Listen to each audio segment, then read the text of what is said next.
Welcome to rhythm of learning. കഴിഞ്ഞ ദിവസം തൊട്ട് നമ്മള് ഹോട്ട് ടോപ്പിക്സിന്റെ ക്ലാസ്സുകൾ ആരംഭിച്ചു. കഴിഞ്ഞ ദിവസം നമ്മൾ 2 ടോപ്പിക്കാണ് അപ്ലോഡ് ചെയ്തിട്ടുള്ളത്. എല്ലാവരും കണ്ടു കാണും, പഠിച്ചു കാണുമെന്ന് വിചാരിക്കുന്നു. ഒരു ദിവസത്തെ ക്ലാസ്സിൽ നിന്ന് മിനിമം നിങ്ങൾക്ക് 1 മാർക്കെങ്കിലും നേടാമെന്നും എന്നുള്ളത് ടീച്ചർ ഗ്യാരണ്ടിയാണ്. യാതൊരുവിധ സംശയവും ഇല്ല. ഹോട്ട് ടോപ്പിക്സ് ഇല്ലാത്ത എക്സാമുകൾ ഉണ്ടാവാറില്ല. ഇന്നത്തെ 3 ടോപ്പിക്കും അത്രയും പ്രാധാന്യമാണ്. 3 മാർക്ക് തന്നെ നമുക്ക് പ്രതീക്ഷിക്കാം. കാരണം എന്തുകൊണ്ടാണെങ്കിൽ നമ്മൾക്ക് എല്ലാവർക്കും അറിയാവുന്നതാണ്, താഴെ പറയുന്നവയിൽ സയ്യിദ് വിളയ്ക്ക് ഉദാഹരണം ഏത്? അല്ലെങ്കിൽ ഏതാണ് റാബി വിള, ഏതാണ് ഗാരിഫ് വിള? ഇങ്ങനെയുള്ള ചോദ്യം നിങ്ങൾ പരീക്ഷയ്ക്ക് കണ്ടിട്ടില്ലേ? അതുപോലെ തന്നെ വിവരാവകാശ നിയമവുമായിട്ട് ബന്ധപ്പെട്ടിട്ടുള്ള ചോദ്യം, ഭരണഘടനാ ഭേദഗതിയുമായി ബന്ധപ്പെട്ടിട്ടുള്ള ചോദ്യം, ഇതൊക്കെ എല്ലാ ക്വസ്റ്റ്യൻ പേപ്പറിലും കാണാറുള്ള ചോദ്യങ്ങളല്ലേ? അപ്പോ അതാണ് നമ്മൾ ഇന്ന് പഠിക്കാൻ പോകുന്ന 3 ടോപ്പിക്കുകൾ. ഒന്ന്, ഇന്ത്യയിലെ എന്താണ് പ്രധാനപ്പെട്ട കാർഷിക കാലങ്ങളെ കുറിച്ചും, രണ്ടാമത്തേത് പ്രധാനപ്പെട്ട ഭരണഘടനാ ഭേദഗതികളെ കുറിച്ചും, അടുത്തത് വിവരാവകാശ നിയമത്തെ കുറിച്ചുമാണ്. വിവരാവകാശ നിയമവും ഇമ്പോർട്ടന്റ് ആണ്. വിവരാവകാശ ഭേദഗതി ബില്ലിനെ കുറിച്ചും ചോദിക്കാറുണ്ട്. അപ്പൊ ഇത്രയും കാര്യങ്ങൾ ഒന്ന് പഠിച്ചിട്ട് നമുക്ക് ഇന്നത്തെ ക്ലാസ് മുന്നോട്ട് കൊണ്ടുപോകാം കേട്ടോ. അപ്പൊ നമുക്കറിയാം, ഇന്ത്യയിലെ പ്രധാനപ്പെട്ട 3 കാർഷിക കാലങ്ങളെ നമ്മൾ എന്തൊക്കെയായിട്ട് പേരിട്ടിട്ടാ വിളിക്കണേ? ഏതൊക്കെയാണ് പേര്? ഒന്ന്, ഖാരിഫ് സീസൺ എന്നാണ്. അടുത്ത സീസന്റെ പേര് റാബി സീസൺ എന്നാണ്. അടുത്ത സീസന്റെ പേര് സയ്യിദ് സീസൺ എന്നാണ്. അപ്പൊ റാബി, അതും ഖാരിഫ്, റാബി, സയ്യിദ്, എങ്ങനെ 3 കാർഷിക കാലങ്ങളാണ് ഇന്ത്യയിലുള്ളത്. അതില് ഖാരിഫ് സീസന്റെ പ്രത്യേകത, ഇത് ആരംഭിക്കുന്നത് ജൂൺ മാസത്തിലാണ്. അപ്പോ നമ്മൾ എന്താണ് വിളവ്, എന്താ പറയാ, വിത്തിടുന്നത് ജൂൺ മാസത്തിലും അതിന്റെ വിളവെടുപ്പ് നടക്കുന്നത് സെപ്റ്റംബർ ഒക്ടോബർ മാസങ്ങളിലുമാണ്. എപ്പോഴാണ് നടക്കുക? സെപ്റ്റംബർ ഒക്ടോബർ മാസങ്ങളിലായിട്ട് എന്ത് നടക്കും? അതിന്റെ വിളവെടുപ്പ് നടക്കും. ഈ സീസണെയാണ് നമ്മൾ എന്ത് പറയാ? ഖാരിഫ് സീസൺ എന്ന് പറയും. അടുത്തത്, ഖാരിഫ് കഴിഞ്ഞ റാബി അല്ലേ? അപ്പൊ ഒക്ടോബറിൽ കഴിഞ്ഞ ഈ കൃഷി അടുത്തത് നവംബറിൽ ആരംഭിക്കും. നവംബറിൽ ആരംഭിച്ച് വേനൽക്കാലത്തിന്റെ തുടക്കമായ മാർച്ച് മാസത്തിൽ വിളവെടുക്കുന്നതാണ് ഏത്? റാബി സീസൺ. അടുത്തത് നോക്കൂ, സയ്യിദ് സീസൺ. അപ്പൊ ഈ മാർച്ചിൽ തന്നെ തുടങ്ങുകയും, മാർച്ച് മാസം തന്നെ തുടങ്ങും, വേനലിന്റെ ആരംഭത്തിൽ തുടങ്ങുകയും മൺസൂണിന്റെ ആരംഭം എപ്പോഴാ? ജൂൺ മാസത്തിൽ വിളവെടുക്കുകയും ചെയ്യുന്ന സീസണെ നമ്മൾ സയ്യിദ് സീസൺ എന്നാണ് വിളിക്കുന്നത്. ക്ലിയർ ആയോ മക്കളെ? അപ്പോ ഖാരിഫ്, റാബി, സയ്യിദ് എന്നിങ്ങനെ 3 സീസണുകളാണ് ഇന്ത്യയിലെ പ്രധാനപ്പെട്ട കാർഷിക കാലങ്ങൾ, കാർഷിക സീസണുകൾ എന്ന് വിളിക്കുന്നത്. ഖാരിഫ് ജൂണിൽ ആരംഭിക്കുകയും സെപ്റ്റംബർ ഒക്ടോബറിൽ അവസാനിക്കുകയും, അതായത് ജൂണിൽ വിത്ത് ഇടുകയും അതുപോലെ തന്നെ സെപ്റ്റംബറിൽ വിളവെടുക്കുകയും ചെയ്യുന്നു. റാബി നവംബറിൽ വിത്തിട്ട് മാർച്ചിൽ വിളവെടുക്കുന്നു. സയ്യിദ് മാർച്ചിൽ വിത്തിട്ട് ജൂണിൽ വിളവെടുക്കുന്നു. ഇനി പ്രധാനപ്പെട്ട വിളകൾ ഏതൊക്കെ എന്ന് നമ്മളോട് പരീക്ഷയ്ക്ക് ചോദിക്കാറുണ്ട്. പ്രധാനപ്പെട്ട ഖാരിഫ് വിളകൾ ഏതാണ്? ടീച്ചർക്ക് കോഡ് ഉണ്ടാക്കാനൊന്നും അറിയില്ല, പക്ഷേ എന്താ പറയാ, ടാലന്റിലൊക്കെ എന്താ പറയാ, ടാലന്റിന്റെ പുസ്തകത്തിലൊക്കെ ധാരാളം കോഡുകൾ ടീച്ചർ കാണാറുണ്ട്. അതായത് പനിച്ചെനിക്ക് മഞ്ഞച്ചോറും മീൻ ബജിയും സോയയും വേണം എന്നൊക്കെ പറഞ്ഞിട്ടുള്ള. എനിക്ക് ഭയങ്കര പനിയാണ്, അപ്പൊ എനിക്ക് എന്താ ഇഷ്ടം? പനിച്ചോണ്ടിരിക്കുമ്പോ എനിക്ക് മഞ്ഞച്ചോറും മീൻ ബജിയും സോയയൊക്കെ വേണ്ടെന്ന്. അപ്പൊ നമുക്കത് വേണമെങ്കിൽ ഒന്ന് നോക്കി നോക്കാം കേട്ടോ. പരുത്തി, പരുത്തി വേണമെന്നുള്ളവർ പഠിച്ചോളൂ. നിലക്കടല, ടീച്ചറുടെ കോൺട്രിബ്യൂഷൻ ഒന്നല്ല കേട്ടോ, ടീച്ചർക്ക് ഇങ്ങനത്തെ കാര്യങ്ങളൊന്നും അറിയില്ല. നിലക്കടല, ചണം, പരുത്തി, നിലക്കടല, ചണം. അതുപോലെ തന്നെ എള്ള്, പരുത്തി, നിലക്കടല, ചണം, എള്ള്. അടുത്തത് നെല്ല്, ഏതാണ്? നെല്ല്. അടുത്തത് കരിമ്പ്, നെല്ല്, കരിമ്പ്. അടുത്തത് മഞ്ഞൾ, അടുത്തത് മഞ്ഞൾ. അടുത്തത് ചോളം, ചോളം, ഏതാണ്? ചോളം. ഇനി അടുത്തത് നോക്കൂ, റാഗി, റാഗി, മില്ലറ്റ്, റാഗി, മില്ലറ്റ്. അടുത്തത് ബജ്ര, ഏതാണ്? ബജ്ര, ബജ്ര, സോയ. വജ്ര സോയ ട്ടോ. അപ്പൊ പനിച്ച പനിച്ച പനിച്ച ഏനക്ക് ഇനക്ക് അല്ലെ. മഞ്ഞള് അല്ലെ. എന്താണ് മഞ്ഞ ചോറ്, ചോളത്തിന് ചോറ് എന്നാ പറയണേ, മഞ്ഞച്ചോറും. അതുപോലെ തന്നെ എന്താ പറയണേ, മഞ്ഞച്ചോറും മീൻ ബജ്ജിയും. മഞ്ഞച്ചോറും എന്താണ് മഞ്ഞച്ചോറ്, ചോറ് ട്ടാ, മഞ്ഞച്ചോറ്, മീനിന്റെ ബജ്ജി, ബജ്രക്ക് ബജ്ജി. അതുപോലെ തന്നെ എന്ത് വേണം, സോയയും വേണം എന്നാ പറയുന്നത്. വേണം എന്നുള്ളവർ പഠിച്ചാൽ മതി, നിർബന്ധമൊന്നുമില്ല. ചില കുട്ടികൾക്ക് കോഡ് ഇഷ്ടമുണ്ടാവും, എല്ലാവർക്കും ഇഷ്ടമുണ്ടാവണം എന്നില്ല, അതൊക്കെ നിങ്ങളുടെ താല്പര്യം. അപ്പൊ പരുത്തി, നിലക്കടല, ചണം, എള്ള്, നെല്ല്, കരിമ്പ്, മഞ്ഞൾ, ചോളം, റാഗി, മില്ലറ്റ്, ബജ്ര, സോയ തുടങ്ങിയവയെ ഖാരിഫ് വിളകൾ എന്ന് വിളിക്കാം. പ്രധാനപ്പെട്ട റാബി വിളകൾ ഏതൊക്കെയാ മക്കളെ? ഒന്ന് ഗോതമ്പ്, ഗോതമ്പ്. അതുപോലെ തന്നെ പുകയില, ഗോതമ്പ്, പുകയില, ബാർലി, ഗോതമ്പ്, പുകയില, ബാർലി, കടുക്.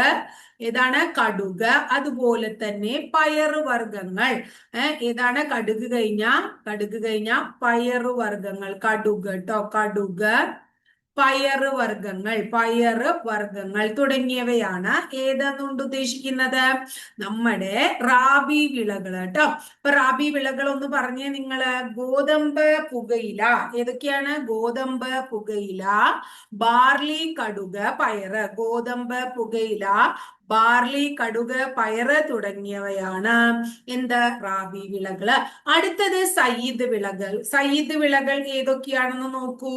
ഒന്ന് തണ്ണിമത്തൻ. സയ്യിദ് വിളകൾക്ക് ഉദാഹരണമാണ് തണ്ണിമത്തൻ, തണ്ണിമത്തൻ. അതുപോലെ തന്നെ വെള്ളരി, പച്ചക്കറികൾ. അപ്പൊ നിങ്ങൾ വിചാരിക്കും പച്ചക്കറികൾ മറ്റു സമയത്തൊന്നും ഉണ്ടാവണില്ലേ, പക്ഷെ ഏറ്റവും കൂടുതൽ ഉണ്ടാവുക ഈ സമയത്താണ്, അതുകൊണ്ടാണ്. അതുപോലെ തന്നെ കാലിത്തീറ്റയ്ക്ക് ആവശ്യമായിട്ടുള്ള വിളകൾ, കാലിത്തീറ്റ വിളകൾ. ഇതൊക്കെ തന്നെ ഏത് കാലഘട്ടത്തിൽ ഉണ്ടാവുന്നതാണ്? സയ്യിദ് കാലഘട്ടത്തിൽ ഉണ്ടാവുന്നതാണ്. അപ്പൊ ക്ലിയർ ആയോ മക്കളെ? അപ്പൊ 3 കാർഷിക സീസണുകളെ ഇന്ത്യയിലെ എന്താണ് കാർഷിക സീസണുകളെ കുറിച്ചാണ് നമ്മൾ പഠിച്ചത്. ഏതൊക്കെയാണത്? ഖാരിഫ്, റാബി, സയ്യിദ്. ഖാരിഫ് ജൂൺ ടു സെപ്റ്റംബർ ആണ്, റാബി നവംബർ മാർച്ച് ആണ്, സയ്യിദ് മാർച്ച് ജൂൺ ആണ്. ഖാരിഫിന് ഉദാഹരണം പരുത്തി, നിലക്കടല, ചണം, എള്ള്, നെല്ല്, കരിമ്പ്, മഞ്ഞൾ, ചോളം, റാഗി, മില്ലറ്റ്, ബജ്ര, സോയ തുടങ്ങിയവയും. റാബിക്ക് ഉദാഹരണം ഗോതമ്പ്, പുകയില, ബാർലി, കടുക്, പയർ തുടങ്ങിയവയും. സയ്യിദിന് ഉദാഹരണം തണ്ണിമത്തൻ, വെള്ളരി, പച്ചക്കറികൾ, കാലിത്തീറ്റ തുടങ്ങിയവയുമാണ്. എന്റെ അഭിപ്രായത്തിൽ നിങ്ങൾ വേണമെങ്കിൽ കോഡ് പഠിച്ചാൽ മതി. കോഡ് പഠിക്കരുത്, കാരണം അവസാനം കോഡ് മാത്രമായി മാറരുത്. മറ്റ് കോഡ് മാത്രം ഓർമ്മയുണ്ടാവുകയും ചെയ്യും, സംഭവങ്ങൾ ഓർമ്മയുണ്ടാവുകയും ചെയ്യില്ല. അപ്പൊ കോഡ് താല്പര്യമുള്ളവർ മാത്രം പഠിച്ചാൽ മതി. കോഡിനെ ഞാൻ പ്രോത്സാഹിപ്പിക്കില്ല. വേണമെങ്കിൽ നിങ്ങൾക്ക് ഇഷ്ടമാണെങ്കിൽ ഇഷ്ടമുള്ള കുട്ടികൾക്ക് കോഡ് പഠിക്കാം. അതൊക്കെ ഓരോരുത്തരുടെ, ചിലർക്ക് കോഡ് പഠിച്ചു കഴിഞ്ഞാൽ പെട്ടെന്ന് ഓർമ്മയുണ്ടാവും അല്ലെ.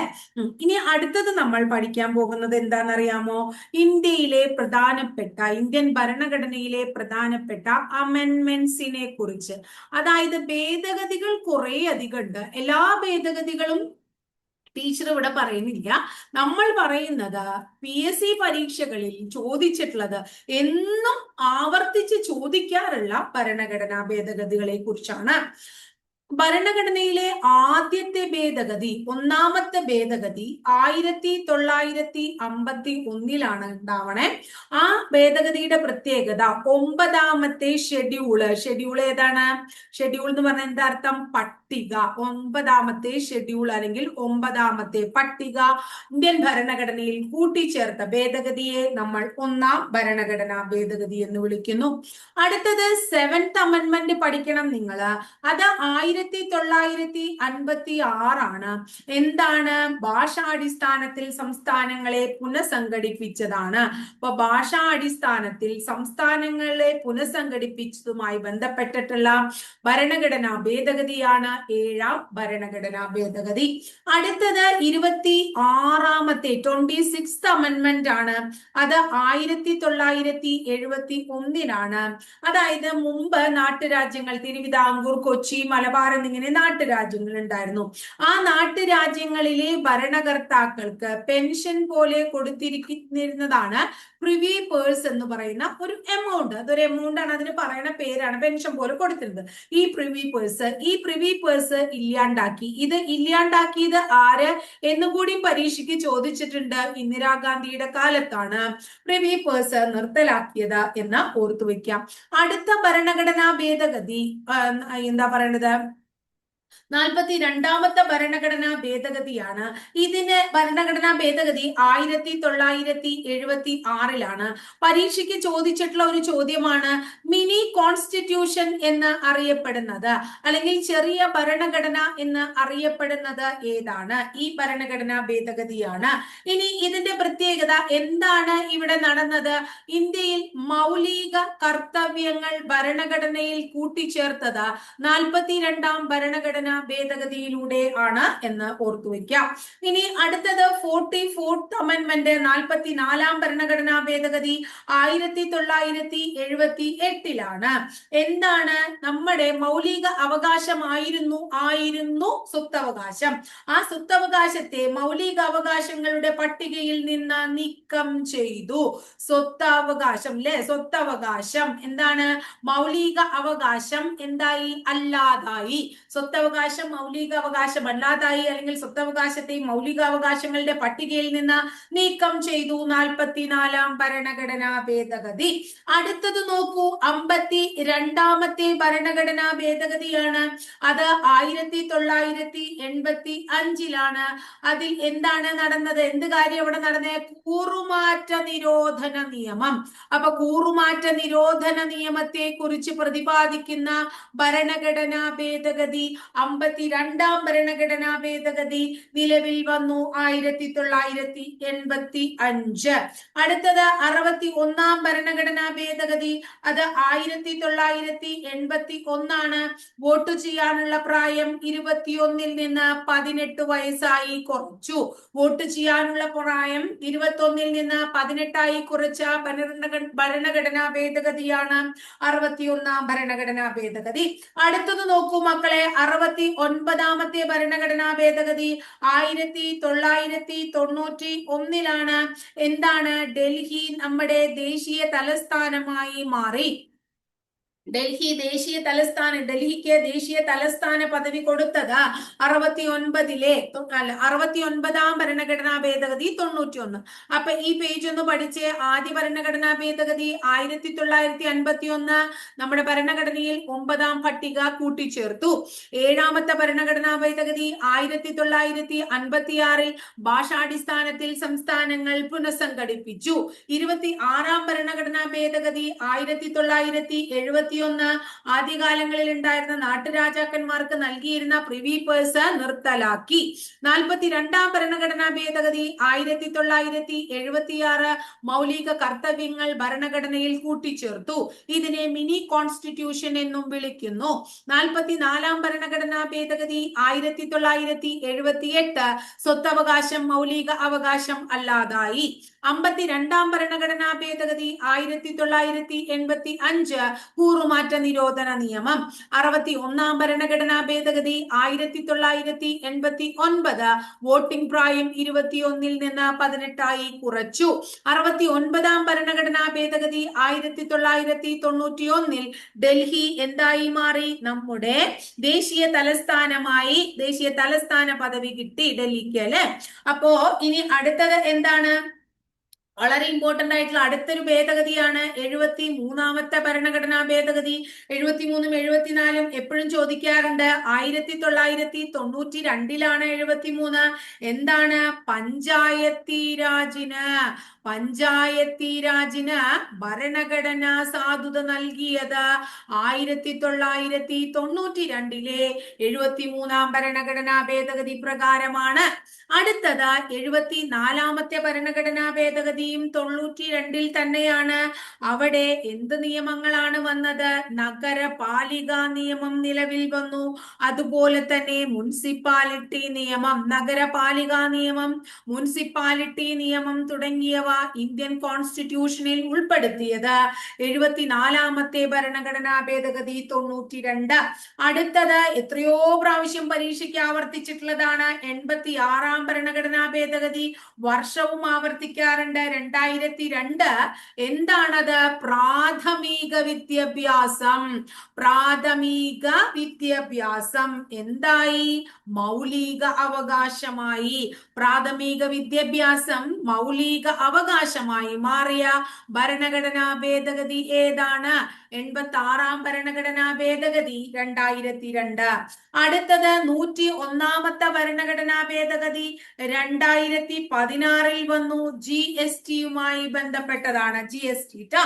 ഇനി അടുത്തത് 103-ാമത്തെ ഭരണഘടനാ ഭേദഗതി 2019-ലാണ്.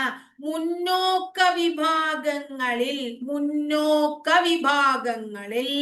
സാമ്പത്തികമായി പിന്നാക്കം നിൽക്കുന്നവർക്ക് 10% സംവരണം ഏർപ്പെടുത്തിയത് 103-ാം ഭരണഘടനാ ഭേദഗതി 2019. 104-ാം ഭരണഘടനാ ഭേദഗതി 2019 തന്നെ ലോകസഭയിലെയും സംസ്ഥാന നിയമസഭയിലെയും ആംഗ്ലോ ഇന്ത്യൻ പ്രാതിനിധ്യം ഇല്ലാതാക്കി. ലോക്സഭയിലെയും സംസ്ഥാന സ്റ്റേറ്റ് ലെജിസ്ലേറ്റീവ് അസംബ്ലിയിലെയും എന്തില്ലാണ്ടാക്കി? ആംഗ്ലോ ഇന്ത്യൻ പ്രാതിനിധ്യം ഇല്ലാതാക്കി എന്നുള്ളതാണ്. ഇനി അടുത്തത് 106-ാം ഭരണഘടനാ ഭേദഗതി 2023. എന്താണത്? നാരി ശക്തി വന്ദൻ അധിനിയം. നാരി ശക്തി വന്ദൻ അധിനിയമാണ് 106-ാം ഭരണഘടനാ ഭേദഗതി. ഒന്ന് പഠിച്ചേ മക്കളെ. 73, 74 ഭരണഘടനാ ഭേദഗതികൾ രണ്ടും 92-ലാണ്. 73-ാം ഭരണഘടനാ ഭേദഗതി പഞ്ചായത്തി രാജിനെ കുറിച്ചും 74-ാം ഭരണഘടനാ ഭേദഗതി നഗരപാലിക മുനിസിപ്പാലിറ്റി നിയമങ്ങളെ കുറിച്ചുമുള്ളതാണ്. 86-ാമത്തെ അമെന്റ്മെന്റ് 2002-ൽ ആണ് നിലവിൽ വന്നത്. പ്രാഥമിക വിദ്യാഭ്യാസം മൗലിക അവകാശമായി മാറി. GST 101-ാം ഭരണഘടനാ ഭേദഗതി പ്രകാരം 2016-ൽ നിലവിൽ വന്നു. മുന്നോക്ക വിഭാഗങ്ങളിൽപ്പെട്ട സാമ്പത്തികമായി പിന്നോക്കം നിൽക്കുന്നവർക്ക് 10% സംവരണം അനുവദിച്ചുകൊണ്ട് 2019-ൽ 103-ാം ഭരണഘടനാ ഭേദഗതി നിലവിൽ വന്നു. ലോക്സഭയിലും സംസ്ഥാന നിയമസഭകളിലുമുള്ള ആംഗ്ലോ ഇന്ത്യൻ പ്രാതിനിധ്യം എടുത്തുകളഞ്ഞുകൊണ്ട് 2019-ൽ 104-ാം ഭരണഘടനാ ഭേദഗതി. 2023-ൽ വളരെ പ്രസിദ്ധമായ 106-ാം ഭരണഘടനാ ഭേദഗതി നാരി ശക്തി വന്ദൻ അധിനിയം. ക്ലിയർ ആയില്ലേ മക്കളെ? അടുത്ത ചോദ്യം നോക്കൂ. അടുത്തത് നമ്മൾ പഠിക്കാൻ പോകുന്നത് അടുത്ത ടോപ്പിക് എന്ന് പറയുന്നത് വിവരാവകാശ നിയമത്തെ കുറിച്ചാണ്. ഇപ്പൊ വിവരാവകാശ നിയമവുമായി ബന്ധപ്പെട്ട് പ്രധാന കുറച്ച് കാര്യങ്ങൾ പരീക്ഷയ്ക്ക് ചോദിക്കാറുള്ള ഒരു ചോദ്യം നിങ്ങൾ ആദ്യം തന്നെ പഠിക്കുക. ജനാധിപത്യത്തിന്റെ സൂര്യ തേജസ് എന്നറിയപ്പെടുന്നത് എന്ത്? ജനാധിപത്യത്തിന്റെ സൂര്യ തേജസ് എന്നറിയപ്പെടുന്നത് വിവരാവകാശ നിയമത്തെയാണ്. വിവരാവകാശ നിയമം ഇന്ത്യൻ പാർലമെന്റ് 2005 ജൂൺ 15-ന് പാസാക്കുന്നു. എന്നാൽ വിവരാവകാശ നിയമം നിലവിൽ വരുന്നത് 2005 ഒക്ടോബർ 12-നാണ്. വിവരാവകാശ നിയമത്തിൽ ഒപ്പുവെച്ച ഇന്ത്യൻ രാഷ്ട്രപതി ആരാണ്? ഡോക്ടർ APJ അബ്ദുൽ കലാം ആണ്. അദ്ദേഹമാണ് ഒപ്പുവെച്ചത്. വിവരാവകാശ നിയമം പാസാക്കുമ്പോൾ ആരായിരുന്നു പ്രധാനമന്ത്രി? മൻമോഹൻ സിംഗ് ആയിരുന്നു പ്രധാനമന്ത്രി. ഇപ്പൊ ഡോക്ടർ അബ്ദുൽ കലാം APJ അബ്ദുൽ കലാം പ്രസിഡന്റും മൻമോഹൻ സിംഗ് പ്രധാനമന്ത്രിയുമായിരിക്കുന്ന സമയത്ത് 2005 ജൂൺ 15-ന് ജനാധിപത്യത്തിന്റെ സൂര്യ തേജസ് എന്ന് വിശേഷിപ്പിക്കുന്ന വിവരാവകാശ നിയമം ഇന്ത്യൻ ഭരണഘടന പാസാക്കുന്നു. നിലവിൽ വരുന്നത് 2005 ഒക്ടോബർ ഒക്ടോബർ 12-നാണ്. വിവരാവകാശ നിയമത്തിൽ 6 ചാപ്റ്ററുകൾ അഥവാ അധ്യായങ്ങളും 31 ആർട്ടിക്കിളുകൾ അഥവാ വകുപ്പുകളും 2 ഷെഡ്യൂളുകൾ അഥവാ പട്ടികയുമാണ് ഉള്ളത് എന്ന് പഠിച്ചു വെക്കുക. ഇന്ത്യൻ വിവരാവകാശ നിയമത്തിന്റെ മുൻഗാമി എന്ന് വിളിക്കുന്നത് ഏതിനെയാണ്? ഇന്ത്യൻ വിവരാവകാശ നിയമത്തിന്റെ മുൻഗാമി എന്ന് വിളിക്കുന്നത് ഫ്രീഡം ഓഫ് ഇൻഫോർമേഷൻ ആക്ട് 2002 ആണ്. Freedom of information act 2002.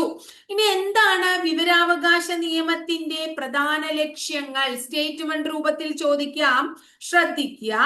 സർക്കാർ സ്ഥാപനങ്ങളുടെയും സർക്കാർ ധനസഹായം നൽകുന്ന സ്ഥാപനങ്ങളുടെയും വിശ്വസ്തത, സുതാര്യത എന്നിവ വർദ്ധിപ്പിക്കുക, അഴിമതി ഇല്ലാതാക്കുക.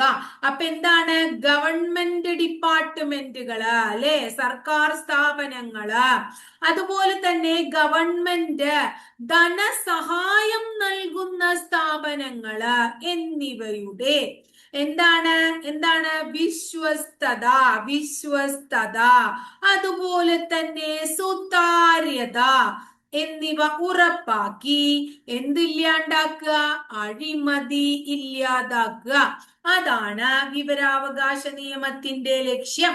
വിവരാവകാശ ഭേദഗതി ബില്ല്, വിവരാവകാശത്തിന്റെ അമെൻമെന്റ്, ഭേദഗതി ബില്ല് 2019 ലോക്സഭയിൽ ജിതേന്ദ്ര സിംഗ് അവതരിപ്പിച്ചു. ആരാണ്? ജിതേന്ദ്ര സിംഗ് അവതരിപ്പിച്ചു. വിവരാവകാശ ഭേദഗതി നിയമപ്രകാരം ഭേദഗതി ചെയ്യപ്പെട്ടത് 13, 16, 27 എന്നീ ആർട്ടിക്കിളുകളാണ്. 13, 16, 27 എന്നീ ആർട്ടിക്കിളുകൾ ഭേദഗതി ചെയ്തു. 2019 ഭേദഗതി പ്രകാരം ദേശീയ സംസ്ഥാന മുഖ്യ വിവരാവകാശ കമ്മീഷണർമാരുടെയും മറ്റ് കമ്മീഷണർമാരുടെയും കാലാവധി തീരുമാനിക്കുന്നത് കേന്ദ്ര സർക്കാരാണ്. 2019 ഭേദഗതി പ്രകാരം ദേശീയ സംസ്ഥാന മുഖ്യ വിവരാവകാശ കമ്മീഷണർമാരുടെയും മറ്റ് കമ്മീഷണർമാരുടെയും, മുഖ്യ കമ്മീഷണർമാരും മറ്റുള്ളവരുടെയും കാലാവധി തീരുമാനിക്കുന്നത് ആരാണെന്നാ നമ്മൾ പറഞ്ഞത്? കാലാവധി ആര് തീരുമാനിക്കും? സെൻട്രൽ ഗവൺമെന്റ് തീരുമാനിക്കും. ക്ലിയർ ആയോ? ഇനി അടുത്തത്, മുൻപ് ഇത് 5 വർഷം അല്ലെങ്കിൽ 65 വയസ്സായിരുന്നു. മുൻപ് അങ്ങനെയായിരുന്നു ട്ടോ. ഇപ്പൊ എന്താണ്? കാലാവധി ആര് തീരുമാനിക്കും? സെൻട്രൽ ഗവൺമെന്റ് തീരുമാനിക്കും. 2019 RTI റൂൾസ് പ്രകാരം കേന്ദ്ര സംസ്ഥാന മുഖ്യ വിവരാവകാശ കമ്മീഷണർമാർ ഉൾപ്പെടെ എല്ലാ അംഗങ്ങളുടെയും കാലയളവ് 3 വർഷമാക്കി ചുരുക്കി. ഇപ്പൊ എത്രയാണ്? 3 വർഷമാക്കി ചുരുക്കി. ഇനി കേന്ദ്ര മുഖ്യ വിവരാവകാശ കമ്മീഷണർമാരെയും മുഖ്യ വിവരാവകാശ കമ്മീഷണറെയും മറ്റു കമ്മീഷണർമാരെയും തിരഞ്ഞെടുക്കുന്ന കമ്മിറ്റിയിൽ ആരൊക്കെ ഉണ്ടാവും? പ്രധാനമന്ത്രി ഉണ്ടാവും. ലോക്സഭയിലെ ആരുണ്ടാവുക? പ്രതിപക്ഷ നേതാവ് ഉണ്ടാവും. പ്രധാനമന്ത്രി നാമനിർദ്ദേശം ചെയ്യുന്ന ഒരു ക്യാബിനറ്റ് മന്ത്രിയും ഉണ്ടാകും. ഇവര് 3 പേരും കൂടി ചേർന്നിട്ടാണ് കേന്ദ്ര മുഖ്യ വിവരാവകാശ കമ്മീഷണറെയും മറ്റു കമ്മീഷണർമാരെയും തിരഞ്ഞെടുക്കുന്നത് എന്നും ഓർക്കുക.